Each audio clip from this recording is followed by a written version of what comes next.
graduate, I would want to be in an environment where every day I'm facing new challenges, learning new things, and providing solutions to businesses, companies, and people that are facing issues. PricewaterhouseCoopers allows its employees to do this and much more. How do I? It's actually one of the big 4 accounting firms in the world, and its major competitors are KPMG, Ernst & Young, and Deloitte. It originated in London in the 1850s, and it operates in over 158 countries as of now. Its lines of service are in assurance, auditing, tax, and advisory. And given the company's long history, it not only takes into consideration the wants and needs of its clients, but as well of its employees. It actually provides above average employee benefits than compared to most jobs in corporate America. And one of the great perks for recent undergraduate students are it assists in paying off student debts. So if you're a full-time employee there and you recently just graduated, they'll pay about $1,200 for up to 6 years to help you in paying off your college loan debts. And that's a great perk because the company realizes that student loan debt is a huge problem in the United States. They also encourage employees to pursue multiple certificates and even higher education while employed at the firm. So if you're working there full-time and you want to obtain a master's degree, a PhD, or an MBA, they'll actually help you pay your tuition at the same time if you're working there. And another great perk would be if you're a mother or father and you've just had a baby or even adopted a kid, they'll pay up to 6 weeks of time off. So even if you're a recent undergraduate or 10 years down the line, it's still a great place to work. Why I want to work for PwC, as an IT major concentrating in project management, I think PwC would be a great place for me to work because it provides endless opportunities and it has a very diverse clientele, and I'm able to work remotely.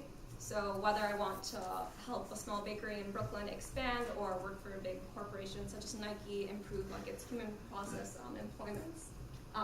resource processes, I would be able to do that. So the possibilities really seem endless. Thank you.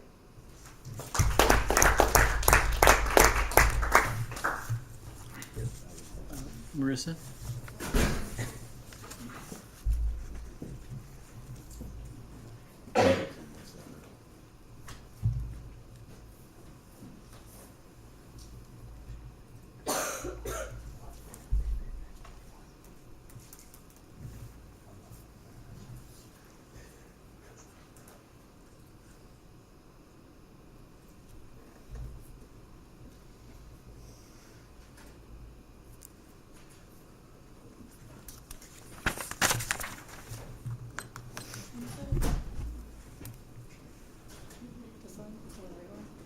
The right one will advance it to the next slide. Yeah, okay. Okay, whenever you're ready. All right. Hi, I'm Marissa, and I'm going to talk about why I think the drinking age should be lowered back down to 18. So now everyone knows the drinking age in the U.S. is 21, but before, in 1984, it was 18, and President Reagan put into effect the National Minimum Drinking Age Act, and if any state does not abide by this, they will lose federal highway funding, which is really bad. So the first reason is when you're 18, you're considered an adult, so you should be able to you are allowed to make all these adult decisions, and you can serve in the military, you can vote, you can own property, you can do everything except make decisions regarding alcohol consumption, which is very hypocritical to tell an 18-year-old. The second reason is it will help decrease the amount of alcohol-related problems that the U.S. has, and statistically, the U.S. does have the most, especially among teens, because when they do drink and their problems arise, they are afraid to ask for help, and this leads to drunk driving accidents and alcohol poisoning. The third reason is the law clearly doesn't work now because there are a lot of problems and there are a lot of teens that drink, and saying no just makes people want to drink more. Like with Prohibition in the 1920s, would still just drink. So it just makes teens more interested, and it makes more social peer pressure to drink with your friends. So in conclusion, these are the 3 main reasons why I think that the drinking age should be lowered back down to 18.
The little Next to the screen. left side of the slide. Yeah, right near you. There you This go. one? Right Yep, there.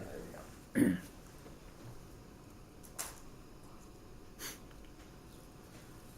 Hello everyone, I'm Paz. I'm here to talk about the importance of global language.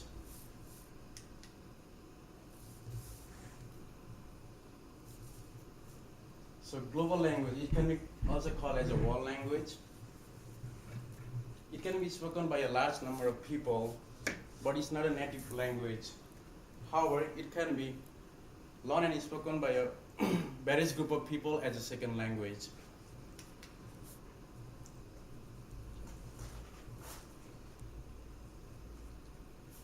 So, I like to mention about the hyperpolyglot. It is. Can I restart it? No, like this is not the one I like to present. Like I haven't done the animation. I messed up. How so? Can you pick up from right here? I need to change it totally. Like this is not the one I'm trying to. I mean, this is the one I like to present, but the animation is messed up. Wow. How can we fix that? I mean, it is what it is, right? Yeah, I think there is a two-part presentation I have uploaded here. I'm not too worried about the animation or the transitions or whatever. I'm not. Why can you not continue from just right here? Well, I can continue it, but since you were like doing the videos, everyone gonna see then it's like kind of simple. Well, Since you I'm. If we start again, what will be different? That's what I'm not quite understanding. Okay. Then Okay. Why don't you? If go ahead. If it will help. Okay, I'll just keep continuing it.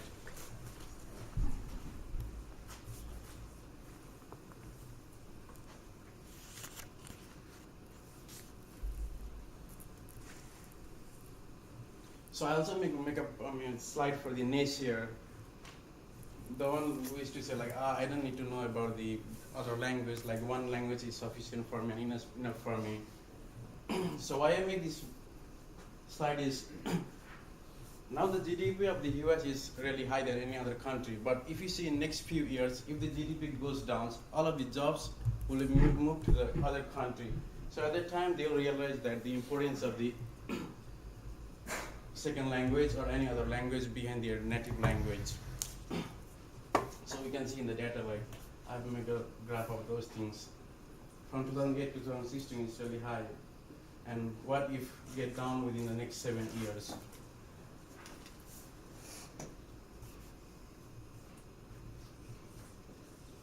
So what it implicates in real world? Some researchers have found that new neural connection by learning new language, it helps to improve the creativity of each individual.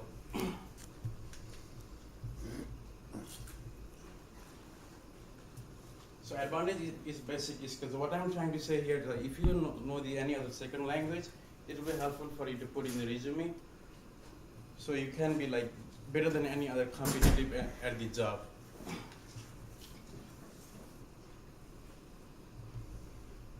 So yeah, thank you.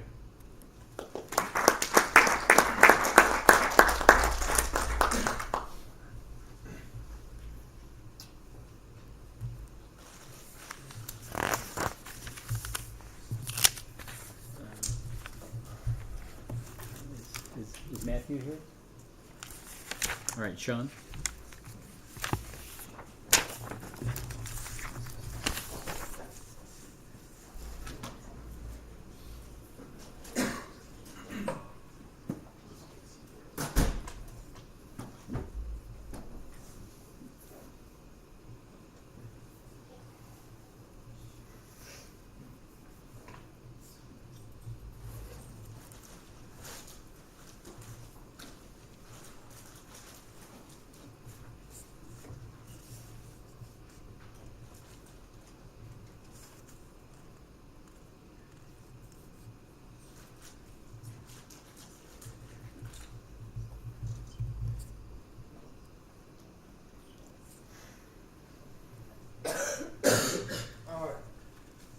today I wanted to talk about the mandatory health care that's being talked about among the political campaign right now.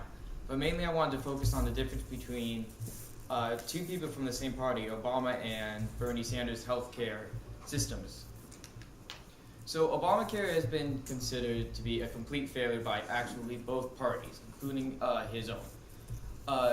Obamacare worked as almost a food stamp payment idea in which people paid, so the whole country paid extra taxes in order to cover people's health care who couldn't pay for it. They focused on regulation of insurance companies and hospitals instead of controlling them. Bernie Sanders' plan is a bit different. He considers a single payer plan in which there's one company and one entity that pays hospitals and insurance companies and research facilities in order to pay for medical needs. His idea has no more co-pays and no more deductibles. His idea is to walk into a hospital and simply show them your insurance and that you are paying, and that's all you have to do, and your taxes that you have been already paying cover your appointment. The idea is more to cover more needs-based instead of Obama's idea in which people who may not get sick at all are covering other people's expenses instead of your own. To summarize, even Trump agrees, this is the only thing I agree with him with, that Obama's care actually did fail, and that's why I think Bernie Sanders' plan is the only one that the people running for president currently makes sense. And yeah, that's it. Thank you.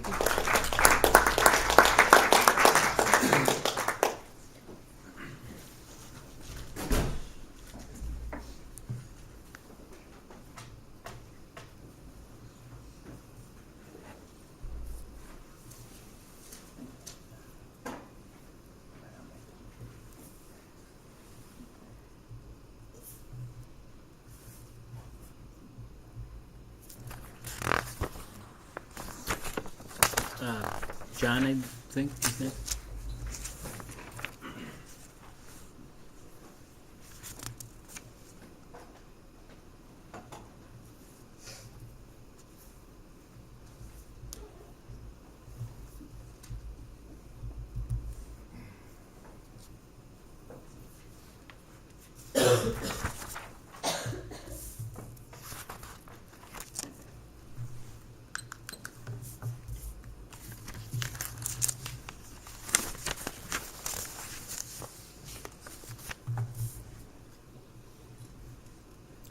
Hi, my name is John LaPointe, and similar to Marissa's presentation, I will also be talking about why the drinking age should be 18. As a show of hands, before Marissa's presentation, how many of you guys knew that the drinking age at one time was 18 in the United States? Yep, so your parents grew up with the drinking age of 18. Many feel that the drinking age should be 18 because you become a legal adult at that age. In my opinion, I feel that the drinking age should be lowered back to 18 based on the fact that you're giving many similar responsibilities that you are as an adult at that age. Some of the reasons for lowering the drinking age include that you can serve in the military. Basically, our legislators believe that at the age of 18 you're old enough to go to war, but you're not old enough to go to have a beer. Another reason is that at the age of 18 you're allowed to get married, so you're allowed to have some of the responsibilities of adults, but say for example you can't have a glass of champagne with your wife or your other spouse on your wedding day. The third reason is that you can buy cigarettes at the age of 18. A lot of studies have shown that cigarettes are actually worse for you than consuming alcohol, which for me doesn't make sense that you could buy cigarettes at 18 but not alcohol. Some of the arguments against lowering the drinking age include that you are not mature enough at that age. It would also reduce traffic incidents by having the drinking age be 21 because less drivers are driving while drinking. Also that teens will be able to buy alcohol at the age of 18. They would have access to giving that alcohol to people that they go to high school with if they're still in high school. So my refutation against that argument is that if you allow young adults to consume alcohol at a younger age, such as many European countries do, they'll have more access to it. Therefore, they won't be binge drinking. They won't be sneaking it into parties or having it in their cars and then driving drunk afterwards. So I feel that allowing young adults to be able to consume alcohol at the age of 18 will result in less binge drinking. My call to action is that lawmakers need to act. I feel that Congress needs to take the necessary steps in order to enact a bill that will pass the drinking age to become 18. And with that, as we all saw last night, Leonardo DiCaprio won his first Oscar. So I raise a glass to you guys in that. So thank you for your time.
Yes, to next it. Yes. Whenever you're ready, go ahead. All right. So how many of you guys have wanted to work where you play, or should I say play where you work? Me too. So before I go into the perks of working at Google, I'm going to talk about what Google is. Google is a multinational organization that is built around the company's, popular search engine, and I'm sure you guys have all used the Google search before when you were curious about something.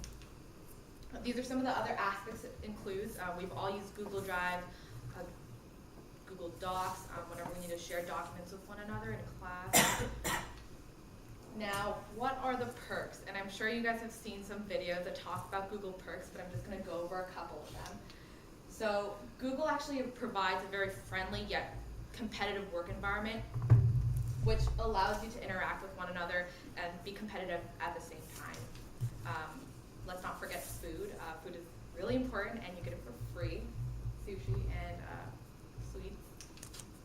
And what's not to love about relaxing breaks? Free massages, lounging areas. These are closed-off massage benches. And exercise at work. Not only do they provide gyms, they also provide rock climbing walls. Who doesn't love that? Now, I wanted to do a comparison before I summarize between Google and some of their competitors. So this talks about Google versus Yahoo. And basically because Google is such an innovative company and they grow and thrive through innovative nature, they've actually been able to one-up Yahoo, and they've become one of the top search engines. They surpassed Yahoo in 2004, and they continue to increase. And some people will say that the competition to get a job at Google is so hard that it's not worth applying for, but I totally disagree. I think that makes Google that much more desirable. And finally, this summarizes what I just discussed about some of the perks that Google offers. So if I've convinced you, go ahead and join me in wanting to work at Google too. Thank you.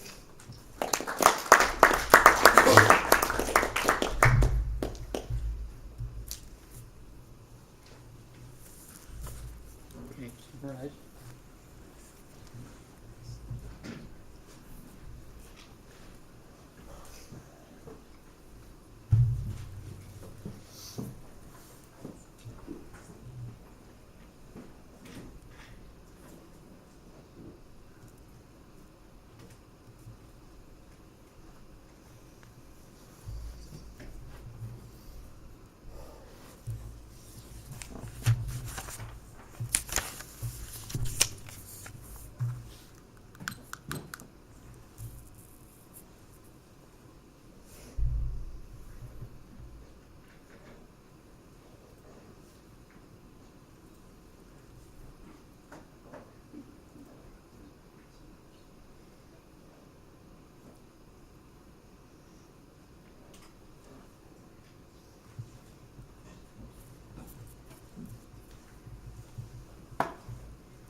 Hi everyone.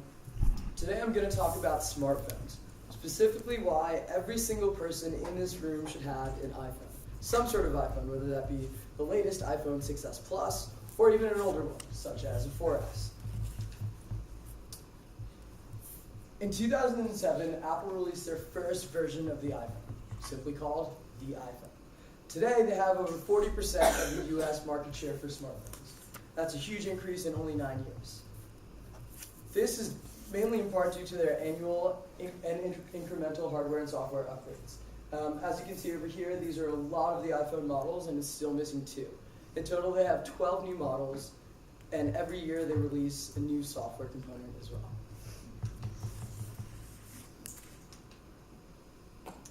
Part of the reason for their increased and high market share relative to other smartphones is due to their functionality.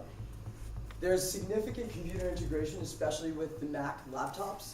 You can text on your laptops, and you can connect to the iCloud so that you have access to all your files wherever you are. iMessage is another important one. Specifically, the difference between sending a message to someone with an iPhone and sending a message to someone with a non-iPhone. I don't know about many of you, but I personally hate to see a text that's green. I only like it when it's blue, because that way you can also see when your message was delivered and whether it was read. Another interesting application that Apple has put out is FaceTime. FaceTime is Apple's way of letting you have a mobile video conference with anyone in your contacts. Along with this, they have GPS and Siri, which is voice control. And all of this can be done on one device, seamlessly integrated, where you can be on GPS and still check your iMessages, and you can talk to Siri asking about various things like the weather or what song you're listening to. Android is Apple's main competitor. Android licenses their software to various hardware companies such as Samsung and HTC. In total, Apple has a way more extensive library of applications and way more seamlessly integrated. Because of their wide licensing to different hardware companies like Samsung and HTC, there are a lot of compatibility issues that come up with Android software. Also, one of those problems is viruses. Unlike the iPhone, Androids can get viruses, which are no fun for anyone. In conclusion, Apple has figured out a way to connect users by creating advantages for people that have iPhones. You can send each other iMessages for free, you can FaceTime, and you can have access to the same library of applications. Along with this, Apple's a very strong, high-growth company with a lot of cash. This means every year they can keep rolling out products like the iPhone 6s and the iPhone 6s Plus that just came out. In the future, they might release an iPhone 6C or even an iPhone 7. These are just speculative concept designs. But that's really in part to the fact that they're a very strong, high-growth company.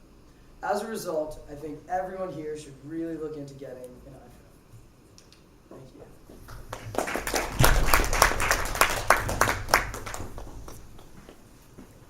Dick?